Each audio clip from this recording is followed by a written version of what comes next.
ইব্রাহিম আলাইহিস সালাম কুরবানি করেছেন তার স্বীয় আদরের পুত্র ইসমাইলকে। এই সিলসিলা যদি এখনো জারি থাকতো, তাহলে সন্তানকে যদি কুরবানি দেওয়ার সিস্টেম থাকতো, আজ পর্যন্ত বাংলাদেশে না গোটা পৃথিবীতে মানুষ থাকতো নাকি? কিন্তু আসল উদ্দেশ্য আল্লাহর ইসমাইল কুরবানি নয়, আসল উদ্দেশ্য আল্লাহ ইব্রাহিমের মনটাকে যাচাই বাছাই করলো। ইব্রাহিমের ইমানের জজবা কি রকম ছিল সেটাকে যাচাই বাছাই করে ইব্রাহিমকে জাতির পিতা করে দিয়েছেন।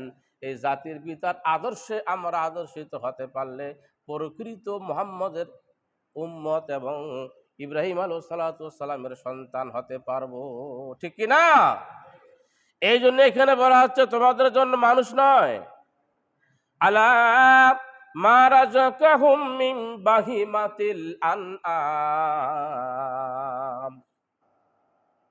তোমাদের উপার্জিত সম্পদের মধ্য থেকে অনেক ব্যাখ্যা আছে, এখানে এইভাবে ব্যাখ্যা করতে হলে সময় পাওয়া যাবে না। ডাইরেক্ট কেন এই কথা আল্লাহ পাক বলল না যে তোমাদের মধ্যে যে সমস্ত চতুষ্পদ জন্তু আছে তাদের মধ্য থেকে তোমরা জবাই করে কুরবানি করো, এ কথা না বলে আল্লাহ বললেন এখানে আলা মা রাযাকাহুম মিন বাহিমাতিল আনআম, তিনি বললেন তোমাদেরকে আমি যা সম্পদ দিয়েছি তার মধ্য থেকে।